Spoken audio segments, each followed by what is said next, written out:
Over 5 years ago now, I had a real estate agent admit to me something to this day I've never forgotten. And ultimately, I think it really shows what real estate agents will do to sell the property. Today, I reveal what that agent said, and more importantly, the exact tactics real estate agents will use against you. The first tactic real estate agents will use is saying that they've got another interested party, and in all truth, more than likely this is baloney. Firstly, with any property, typically there's only one or two people that are really interested in buying the home. Secondly, when they're saying they've got an interested party, they can be saying this without necessarily having to prove it, because without an offer, it means really nothing. There are many people interested in the property by merely going onto realestate.com and looking at the property. So this is a very common one. If you hear a real estate agent using it, they're trying to increase your fear of missing out. A great question you can ask a real estate agent is, has the vendor received a signed contract to sale for this property? And if the answer is no, well then obviously there's no interest for this property at all. It's purely people inspecting or inquiring on realestate.com, which is very normal and is a part of the process of selling a home. The next tactic is real estate agents saying they've got an offer. Now here's the thing. Someone saying, oh, I think the property is worth about $500,000 is not an offer. So what you'll want to be questioning is, have you received a signed contract to sale, an official offer, or was it just a verbal exchange? And if it was, realistically, it's not an offer. The next tactic is the agent saying they haven't received as much interest as they'd like. And this is a really big one if you're going to auction, because ultimately, real estate agents want to make you think you're going to get a bargain.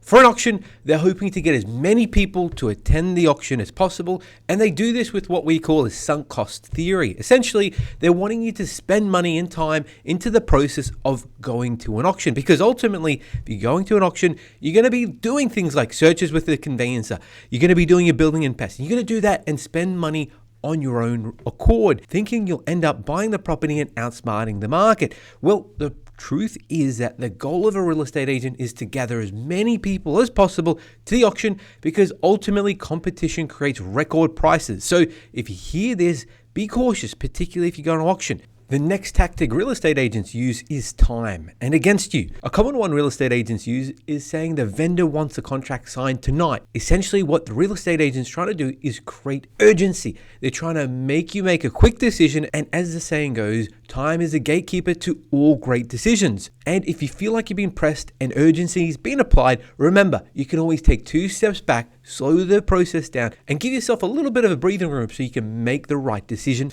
Story time. Let's look at how Lucy used these tactics against the real estate agent, and they're absolutely superb. And she writes, I just bought a property marked $995,000 for $910,000. In the first conversation, I told the real estate agent that the property was overpriced. I looked at numerous comparable sales and asked what the vendor would realistically sell it for. The response was mid-900s, and this was the first clue. They're definitely keen to sell, which was closer to the market, but that said, I didn't see value and I probably couldn't get a loan for it anyway. Continuing my research, I saw that it had been listed for almost 6 months, so I knew the vendor would be getting desperate to sell. I had someone inspect the property, and then I made the agent go out second inspection, close of business Friday, for 2 reasons. The more time you make an agent invest into the sale, the more inclined they'll be to sell. And the second reason was no one wants to be working late Friday, so I was sure to use as much of his time as possible. I waited until Monday and made my offer late that night. First thing Tuesday, the agent came back to me with 2 offers, either $940,000 with the same terms or $930,000 with a quicker settlement time. And this made it more obvious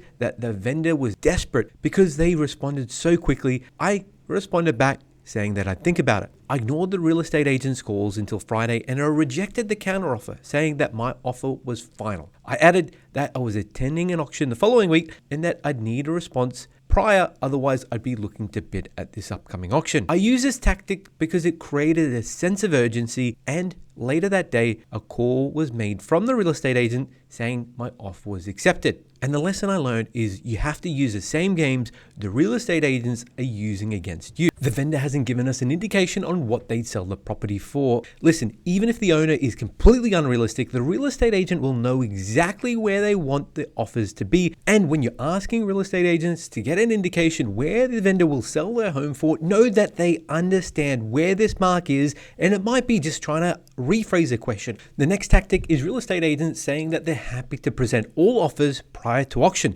And what real estate agents are trying to do here is temper the expectations of the vendor. More often than not, presenting pre-auction offers are a waste of time because ultimately it's a tactic real estate agents are using to temper the expectations of the owners. So beware of this one. It's not to say that you won't be successful with a pre-auction offer, but importantly, what you want to do is really gauge where the owner is, what their expectations are, and whether or not your offer is within the realm of possibilities. The next tactic is a real estate agent saying you don't need a solicitor to review the contract, and that special condition you're after, the owners will be okay with. Here's the thing, you're about to enter into a contract which is worth hundreds of thousands and maybe even millions of dollars. The first thing you want to do is make sure all the terms and conditions in your contract are covering yourself and that you're not putting yourself in harm's way. Secondly, if it's not included in the contract, word of mouth means nothing. So you want everything in writing, you want it to be official, and don't rely on word of mouth or a handshake agreement. Finally, this is probably the worst thing I've ever heard. A real estate agent admitted this to me almost 5 years ago. They said that essentially when they have interested people looking to make an offer on a property, what they do is that they get them to sign a multiple offer form. This is even though the agent doesn't have multiple offers, because ultimately the agent was getting them to put their absolute highest offer down. And even though this is illegal, the real estate agent said in confidence that this was a way he was selling properties at record prices. And to me, this is a really dodgy tactic. And unfortunately, there's no way of knowing that if a multiple offer situation did approach and did happen, whether or not this is truly fact or fiction. So be aware of this. And if you are in a multiple offer situation, ask more questions about the other parties. Are they families? Are they investors? Why are they interested in the property? Because ultimately, the more you understand, the more likely you'll be able to find whether it's true or not.